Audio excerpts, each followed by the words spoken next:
So yeah, hi everyone, and welcome to my workshop today. I'm Sarah Wilson, and I'm going to be showing you how to create a character using the Derwent Chromaflow pencils and some paper cutting techniques.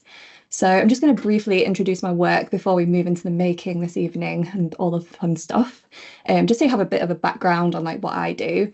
So this little slideshow is kind of like a selection of my work from like clients that I've worked with, and also from my brand, Little Black Cat Illustrated Goods, where I design and sell luxury paper products.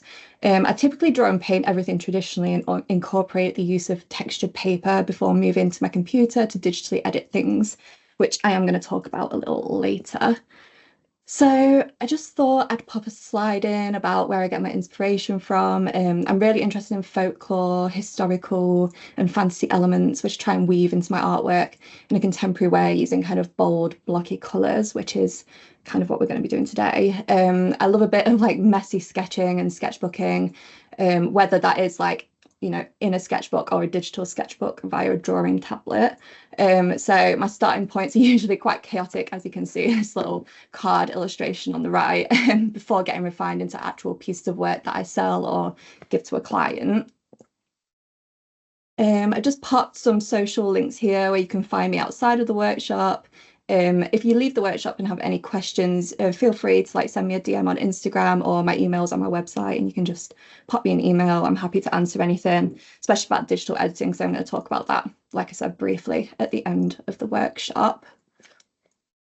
So today we're going to be recreating this piece on the right using paper cutting and coloured pencils. So I do a lot of character-led work and have a bit of a series going on with these colourful circus and theatre inspired characters. All of them have been made using like pencils, paint, crayons before being cut out and placed onto like these backgrounds, typically black. I really like a black background. I like working in this way because when you scan your work in on the computer, it creates this lovely shadow with the paper cutting, and just adds like a nice, interesting textural element. It's just like a nice tactile quality to it. It makes the work stand out. And it's really simple and beginner friendly, which is great if you wanted to make something quick and fun for like a kid's room or a card for a friend or something of that nature. So I've just popped the materials you'll need on this slide as a reminder in case you need to grab anything quickly now. You should have either printed out the sketch of this character, which you can see in the bottom right corner, or drawn out a similar version prior to the workshop. So we'll be jumping straight in, colouring the image in. I'm going to be using the Derwent Chromaflow colour pencils, and I've listed the colours that I'm using on the left. I've also got the black mixed media paper by Derwent to use as a background today. And like I said, I love black backgrounds, especially when I'm working with bright colours. It just makes them stand out and look really nice. So if you do have any black paper, that will be great.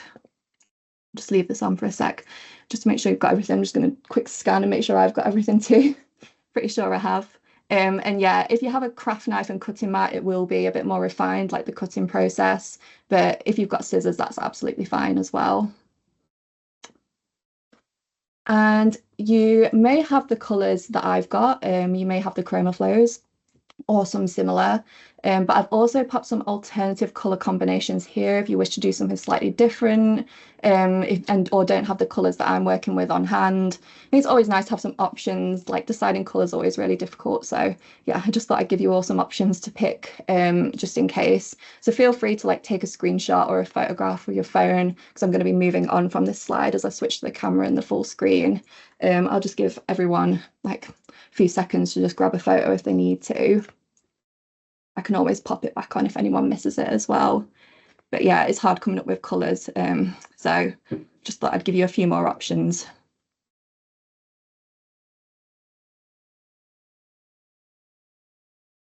Right, I am gonna just move straight into colouring now. I'm gonna turn this presentation off and just switch straight over.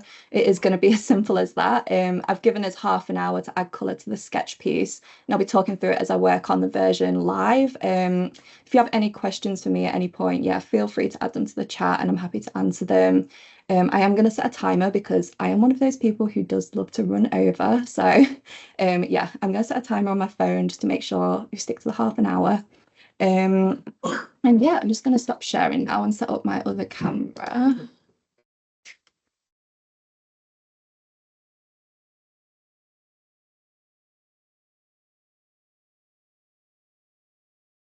So I've got the other camera set up. It's nice to see where you're all from as well. I'm currently in Manchester tonight.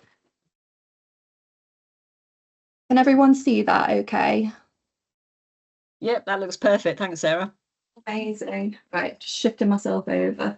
So yeah, I did my sketch earlier here. I'm just going to kind of put some stuff here because the webcam doesn't really like white paper.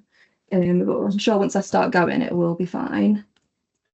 Just make sure that's all in focus.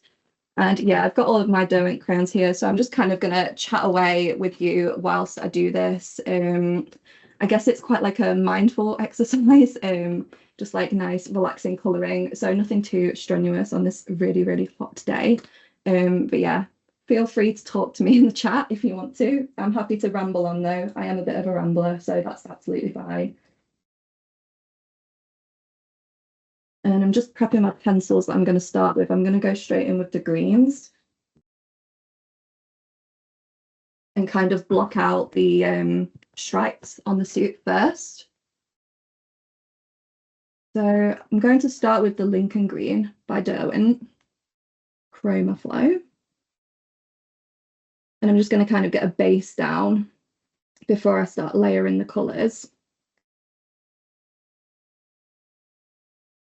And yeah, this is just a really simple way of doing things. I wasn't like traditionally trained in, complex layered colorings because I actually come from a textile background. So it's not traditional drawing isn't really my like forte.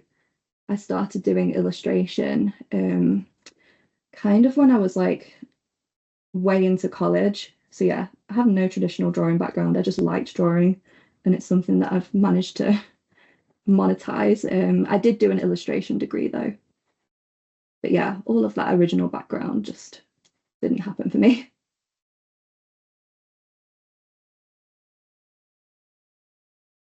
So I'm basically just going to get a colour of green down like this first with the Lincoln Green, and then I'm going to use this olive colour and just go over the top just to layer the colours a little bit and just add a bit of dimension.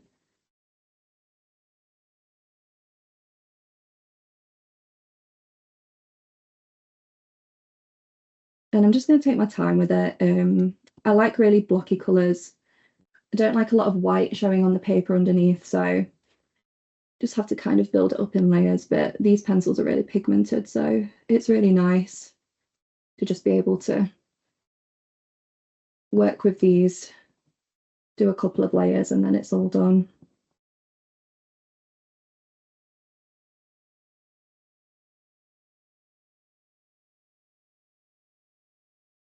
If anyone's using alternative colours to the original colours, let me know in the chat. Or maybe you're using your own colour combination.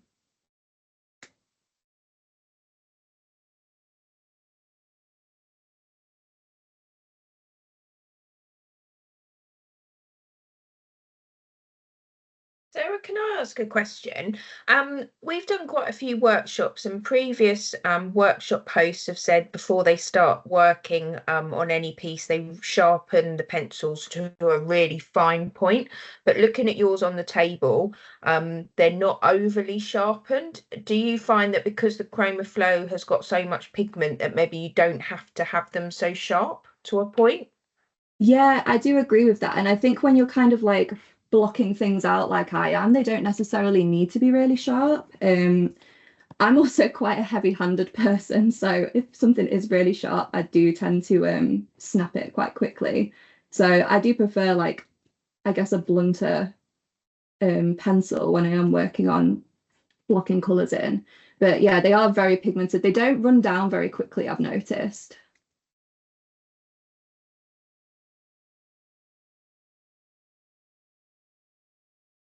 I think when I did a test run, I actually didn't sharpen any of the pencils. They were fresh out of the tin. And yeah, I think I did them at home and like forgot my sharpener, but I managed to do them all just without having to sharpen anything. And there's quite a lot of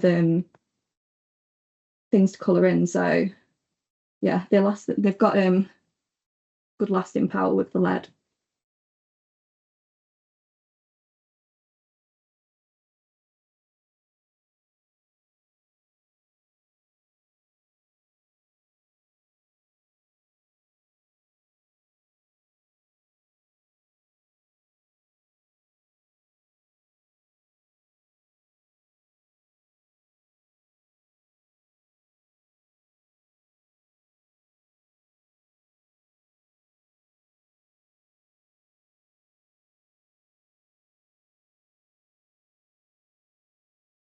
But yes, my heavy-handedness is on full display. As you can see, I'm blowing away little bits of pencil dust because, yeah, I do like to press down hard, but I don't think that's an issue at all.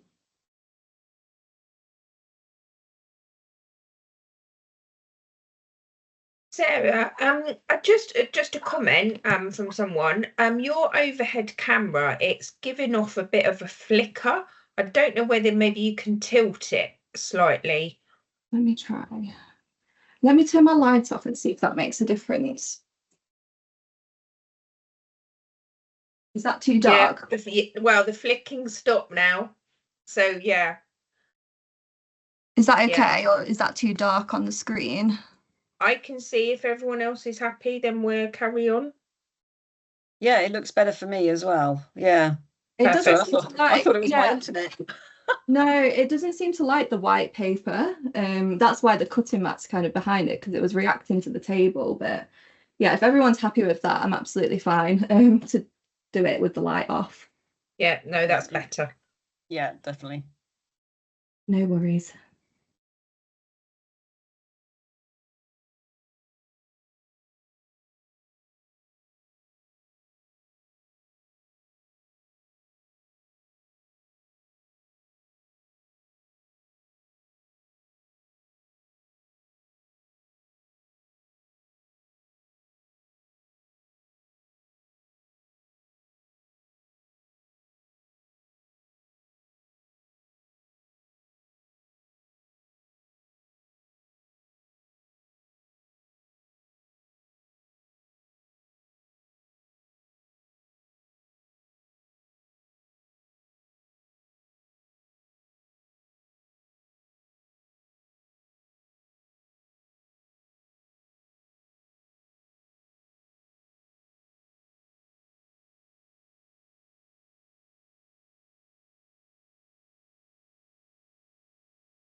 So I just want to check, are you talking or have you gone quiet on us? I've gone quiet now. I can talk though, if you want me to. Just trying to finish off the green now, but then I will be moving on to all of the yellow.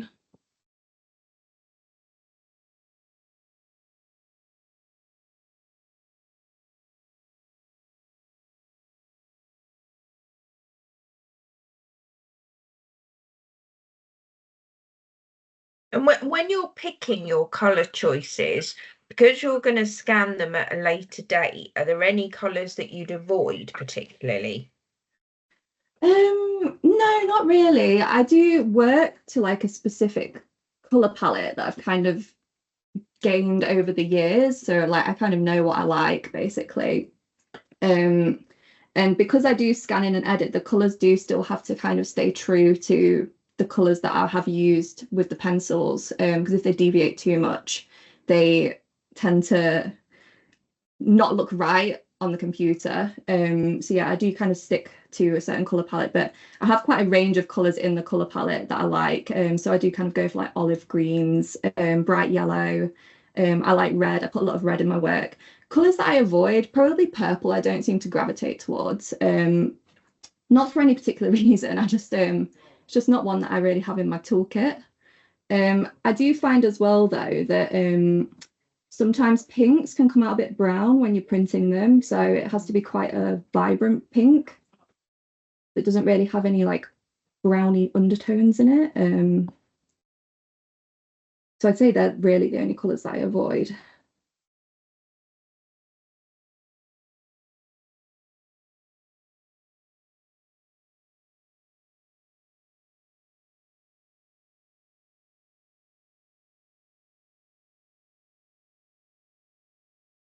And yeah, when I add colour, I do try and do it in like blocks, kind of like a painting by numbers, I guess. So I always plan my colours before I actually start working, just so I know what I'm doing. And because a lot of my work is kind of like not really necessarily like the blending of colours, yeah, I tend to just do a little kind of painting by numbers situation like I'm doing today, just because it's easier and I find it quite relaxing. You can kind of get lost in a bit of a trance with it, and it doesn't feel like as much of a chore or a job. So yeah, I've added all the green now. I'm just going in with lemon and sun yellow. There's no particular order in the way that I lay the crayons down, because they both blend together nicely anyway.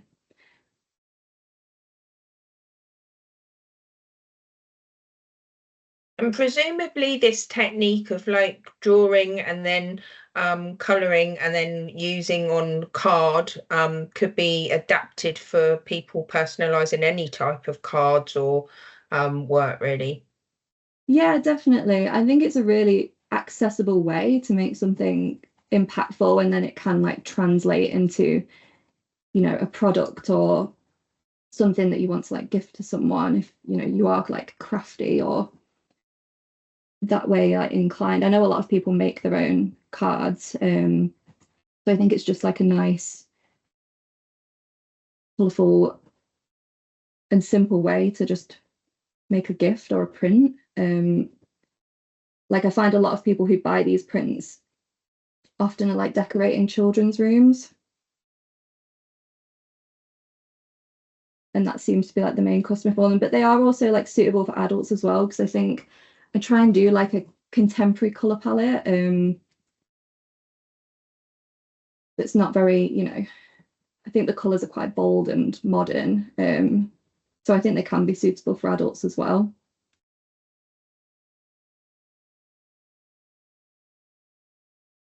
And when I lay down the first layer, it's kind of messy, like I just kind of scribble it down like I'm doing now. And then I'll refine it with like the second colour, just so everything's neat. I am a bit of a perfectionist and I do like things to be quite neat. I don't really like messy lines as much as I like texture. I do stay away from too much texture. So I don't really like a lot of white space in the image.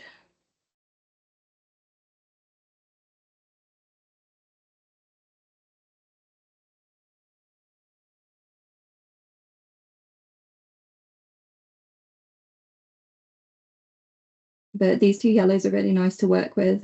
This sun yellow feels really like, I guess, buttery. And then the lemon is a bit more like a chalky texture. So that has been really nice to put down first, actually. And then layer the kind of buttery sun yellow on top. And they've kind of like merged together really nicely on the page.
And you said that you're quite a perfectionist. So if you did make a mistake, I can see you've got a couple of erasers on your desk. Would you use a standard eraser like that, or would you use something more specific, like a battery operated eraser with a smaller head to get finer detail? I do like just a standard eraser. I try to not make mistakes, but yeah, obviously mistakes do happen. So yeah, I have got this Technique eraser, which this one's a new one, but I do have another one of these that I use, and I like using kind of like the fine point to kind of get the little details, because I can see there's a few pencil lines which sometimes I do like rub out if I can see them underneath the colour. So if I use that now, it can kind of get rid of them quite effectively. Also, I find as well, like sometimes I just get a knife and cut them if it's like a really small detail, and just cut the eraser up. But yeah, I find a standard eraser is just the best kind, really.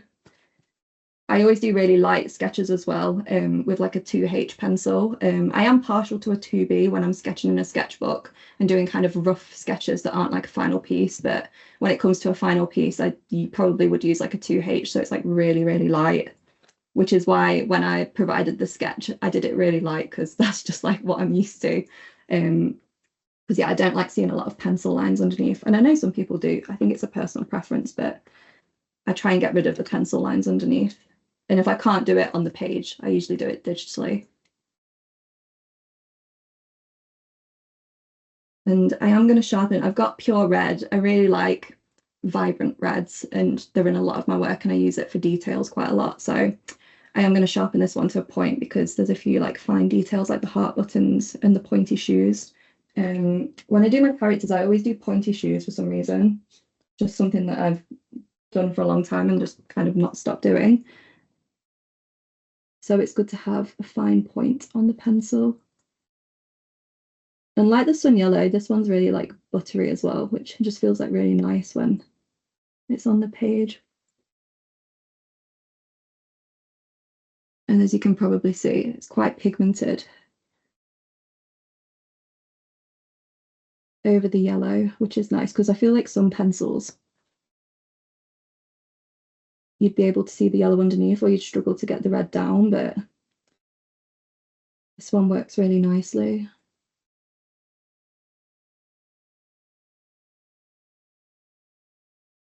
And I wouldn't say I'm dependent on digital drawing, because I don't do too much digital drawing, but when you are digitally drawing, obviously you can just paint over any mistakes very easily. And, you know, if I put like yellow down on this whole thing, I'd be able to just do the green striped over the top of the yellow and it wouldn't affect the drawing. But you have to be a bit more considered when you're doing things by hand with traditional methods, which is what I personally prefer. I think what's interesting about your work is that you're being traditional at the start, but then being able to scan it and then be more modern, if you like, in your approach at the end. So it gives it a bit of flexibility. Yeah, that's exactly it. Particularly when I do client work, like this would be something that I would make as like a product. So I tend to do all of my products in a traditional hand rendered way because I can spend more time on them. But with client work, sometimes I'll do like bits of hand rendered things and then I'll move to the computer and finish it off digitally, or I'll do the whole thing digitally. It just depends on like the time constraints. But I definitely prefer like being able to sit down and do like traditional drawing. I just feel like it's more relaxing. There's like a nice quality to it. Your hand doesn't cramp as much as holding a tablet pen. There's a lot of reasons why I prefer it. I think you can become quite easily dependent on digital drawing and almost forget how to kind of do nice hand-rendered things. So it's good to be able to do both. I like having the option to do both. It's nice to have an original piece to keep as well.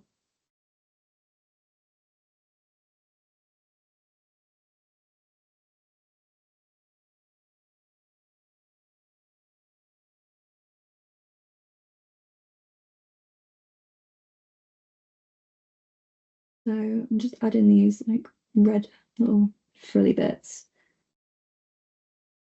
on the arms now and around the face. Yeah, This that is red really is vibrant, isn't it? It really is. It's really nice. Yeah, I love red. It's probably one of my favorite colors to use.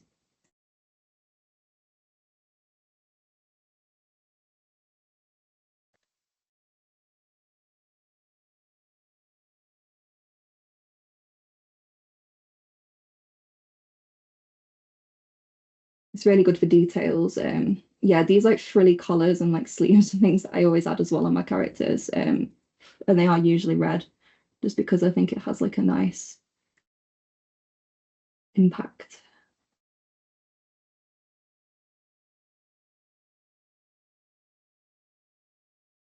I'm also going to add some red to the feather on the hat. I'm going to just kind of draw the outline of it now, down the middle like that.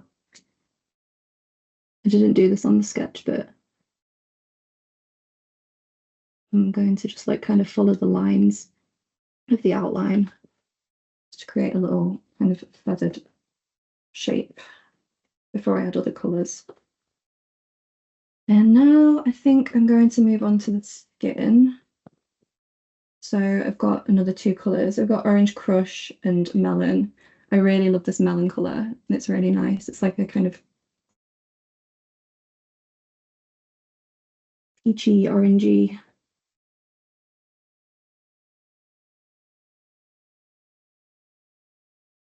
And again, it feels very buttery.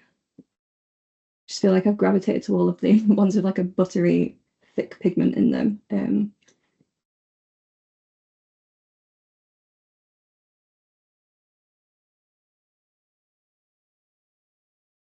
I feel like this colour is really popular in like contemporary commercial illustration as well. I see this colour quite a lot.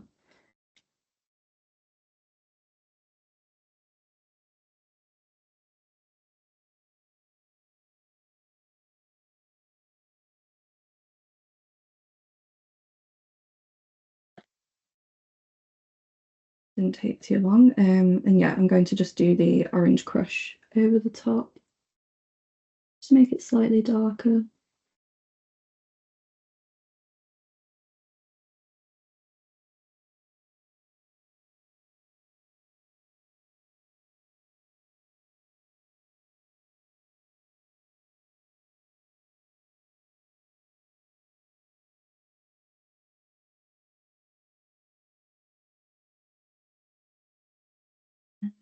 Now I'm going to move on to the flute with Fell Mist. It's like a nice pale grey.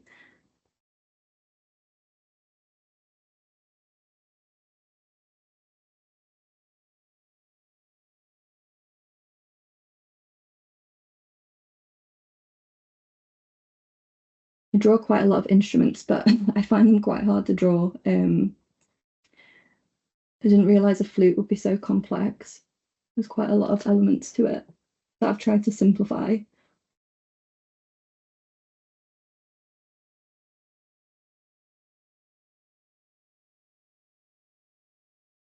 I've got quite a lot of cards with guitars on them, and I didn't realise I had no idea what a guitar actually looked like until I had to draw a few of them for some greeting cards. And there's quite a lot of things on them.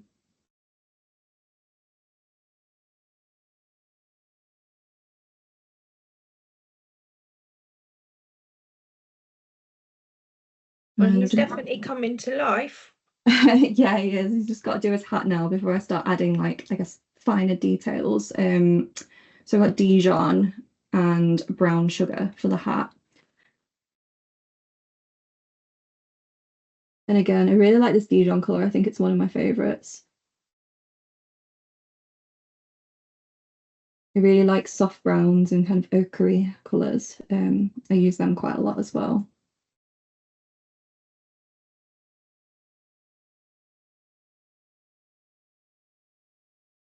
And these two layer really nicely.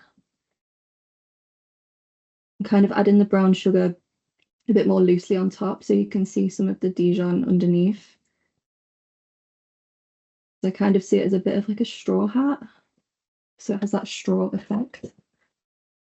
And that's kind of like the base colours. So got about 5 minutes left of doing this. So I'm just going to add, I guess, some like finer details now.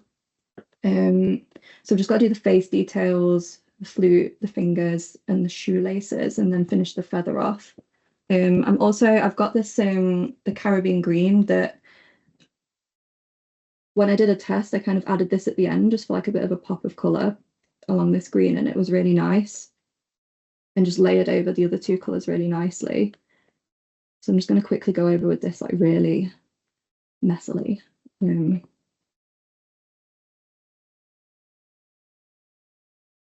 Just to kind of add a pop of like really turquoisey green.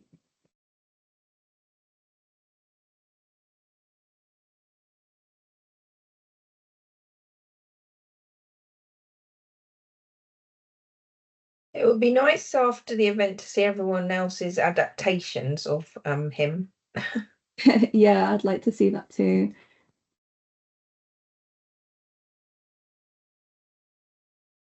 Maybe come up with a name for him as well. I try and name my characters. And these are kind of inspired by like these vintage like French circus images that I saw, so I give them all like French names. I've not named this one yet though, but I'll take suggestions.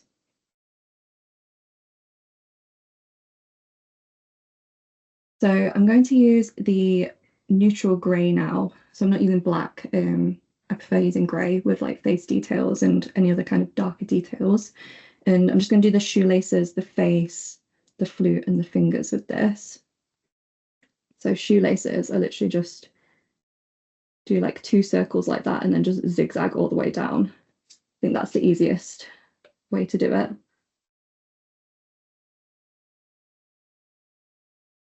Fingers, again, I don't do really detailed fingers. I'll just do 3 or 4 lines, depending on if you can see the thumb or not.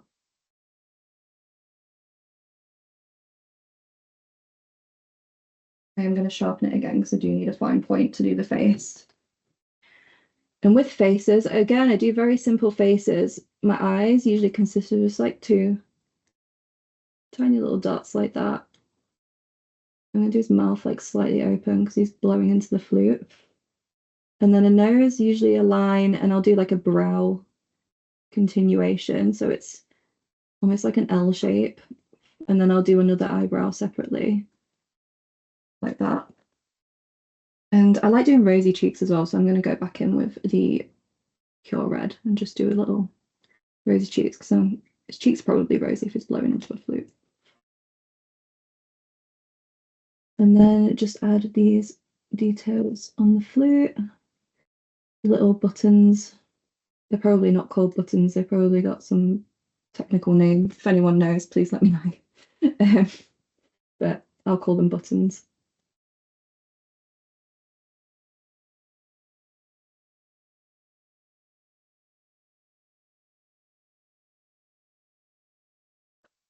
And then for the feather, I'm just going to use basically all of the colours that I've used on the body, and just kind of do like lines coming out, and that just, I guess, brings it all together because they're on the outfit. So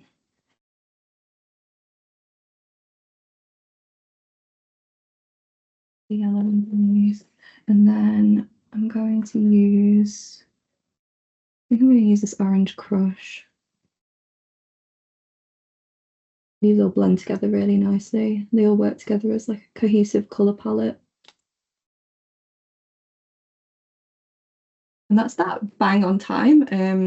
Just give everyone a couple of minutes, I guess, to finish up. Has everyone finished, or is everyone still going? Let me know. And can move on to the cutting. Just going to clear my pencils as well, so I've got space. It looks amazing. I think that feather is a good contrast against the others because it's quite a blocky colour, and then the feather is all sort of blended. It looks amazing. Yeah, I think the blending of the feather brings it, kind of ties it all together with the colour palette. Yeah, definitely. Colour's very difficult. I think colour's the one thing that a lot of people struggle with. That's always a common question whenever I do workshops or teaching about like colour palettes, and it is something I guess you develop over time, but yeah, it can be difficult, and I think it's good to look at other people's work and kind of be inspired by their colour palettes. So if people wanted to make other characters using these colours, like, yeah, that's great. No, it looks great.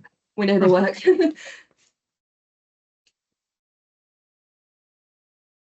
So I'm going to do the cutting now for like the next 10 minutes or so. And yes, I'm going to be using a crab knife. So I've got a Swan Morton blade and I've got a cutting mat.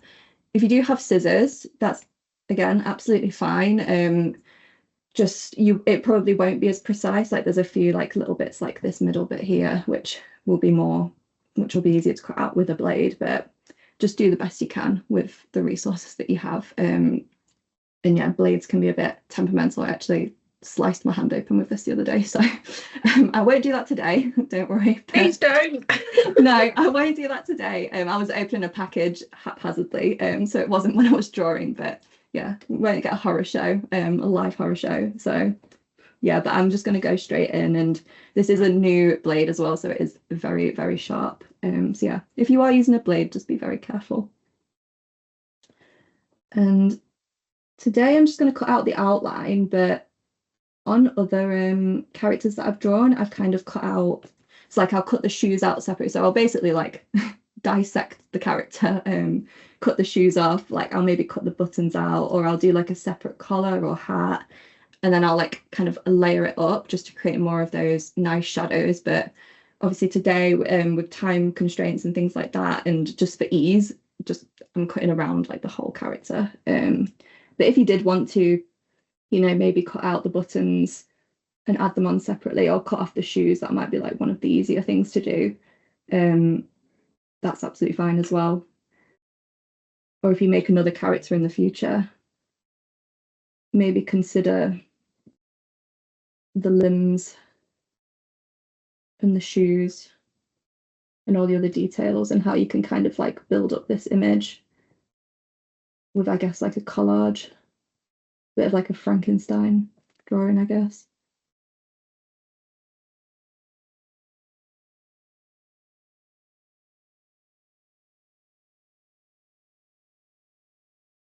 And because you are going to draw something and then cut it out, afterwards, would you say you can use any paper, or do you need a specific thickness of paper to make it work? Is it better on sort of a heavier paper, or do you have you not found that? Yeah, I think this isn't like super heavy paper because it's the drawing and sketching paper, the Derwent drawing and sketching paper. But I find this kind of glides through nicely. You do have to find, I guess, a balance, because if the paper is too thick, there can be a bit of a resistance. This kind of glides through quite nicely. And this is 165 GSM. So I'd say anything between like 150 GSM and maybe 300 GSM, 250 GSM would be best.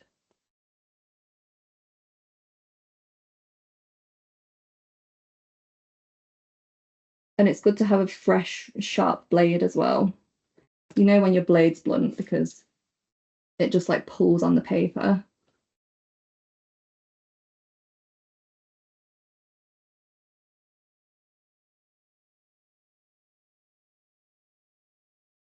And yeah, just kind of move the paper around with you as you cut. It's harder to cut like curved bits, especially like these tiny things like the sleeves. But again, if you've got a sharp blade and a good paper, it should be okay.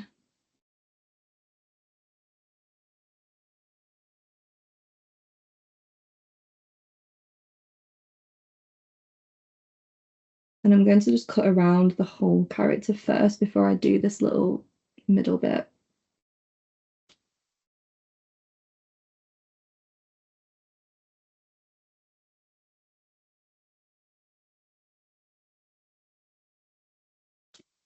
And just take your time with it.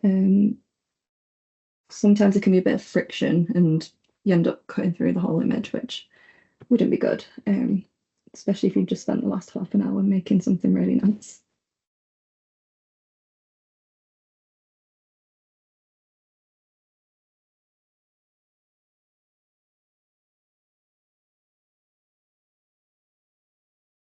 Trying to get around the little ear, which is a bit tricky, but just do it in sections.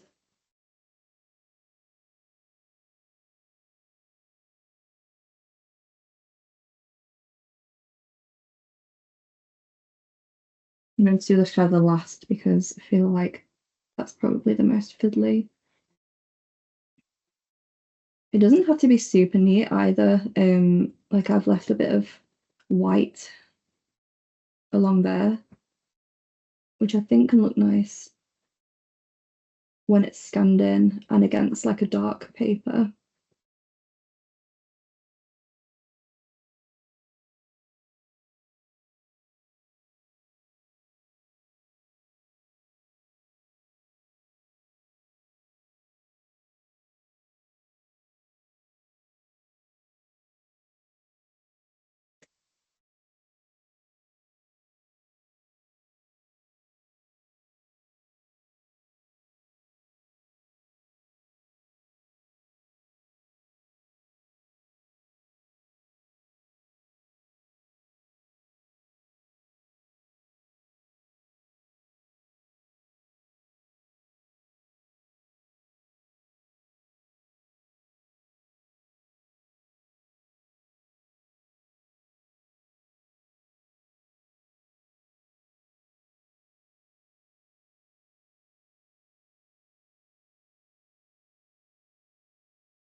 And just doing the final curves of the hat before I do the feather, and then that little middle bit.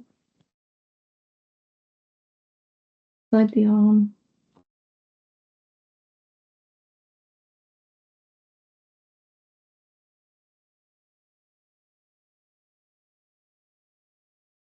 with the feather, I'm trying to kind of follow, I guess, the curves of the line. So I'm just going to score it first and then go around.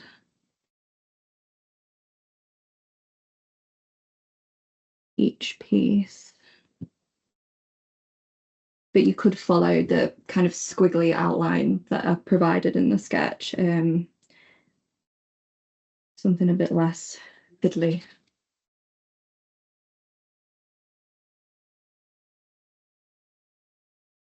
And I'm kind of just going across. I'll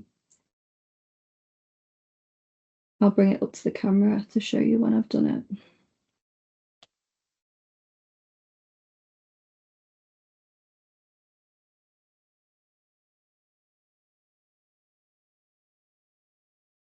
And then with the fiddly things, you just have to make sure and kind of gently tease them out of the paper. Because there may be some parts that you've not cut through. So to avoid any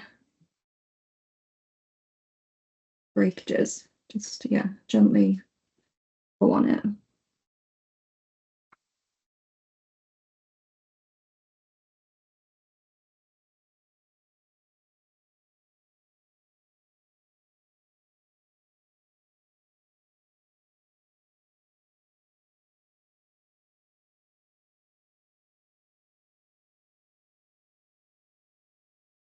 Yeah, just gently tease them out with the paper. And have a nice kind of like negative space thing that you could do with this as well. So like I keep a lot of scraps, so you could just like use this scrap and draw inside of it and make something else as well. It's another thing you can do about wasting paper. Might try and do something with that later. And then I'm just going to cut the middle out.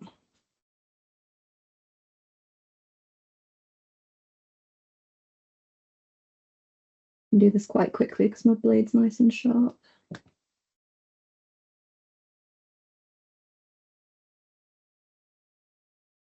Tease that out. And yeah, with the feather, I've kind of just try and show you with that. Just very like gently scored and kind of follows the pattern. These little jagged edges here. And then I've got some black paper. This is the Derwent mixed media paper, which I really like. I use this a lot. And I'm just going to pop them on there like that. Just glue the back. Just with a regular little Pritt stick. Melted a little bit in the heat. Just got to be careful not to get bits of glue everywhere. That's something that I hate. When you can see the glue on everything, but I feel like in this weather it might be unavoidable. And just place them on black paper. I feel like the colours stand out so much more on the black paper as well. Got a tiny bit of glue there, but I can edit that out digitally. And yeah, this black paper is really good. You can use the Chromaflow pens on the black paper. So I'll just show you the red, and the yellow. So I do quite a lot of work on black paper and it's good to sketch on. You wanted to add some like details to this. Maybe some like music notes or something, just to finish it off. Yeah, they really do stand out. It's quite surprising. Yeah, they look really good. I'll add a lot of stars on my work as well, so just put some little stars around it. Stars and moons. And then yeah, I'll be able to scan this in and edit it digitally. So that's all of the making for today. I'm just going to switch back over to the presentation and just briefly talk about a bit of digital editing before we wrap up. But yeah, that's the final piece. I'd love to see what everyone else's looks like. So if you post pictures, I'll definitely be looking. He definitely needs a name. Yeah, he does need a name. I'm also taking name suggestions. So if anyone has any names, I'll name him after the best one. Any suggestions? People just put them in the chat. Got to Yeah, name this guy. He can't be nameless. no, I mean, he needs a name. So I'm just switching back over to can you see the presentation? Yes, yeah, we can. Yes.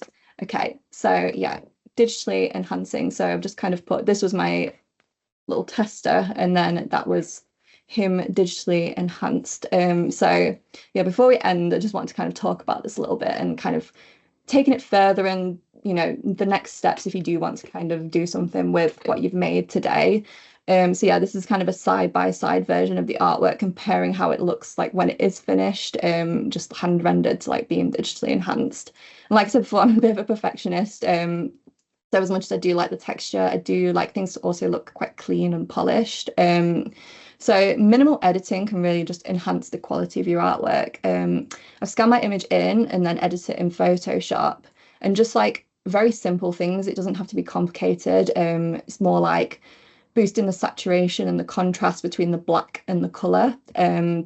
Tidying up any like specks or lines, like I got a bit of glue on that one, so I'd probably just like get rid of that, and then toning down the texture like just ever so slightly, and then just setting it up correctly to print, because I print things like professionally. I have to make sure everything's set up to the right settings. You don't necessarily need like fancy software or like Photoshop to do this. Like you can do it on a smartphone.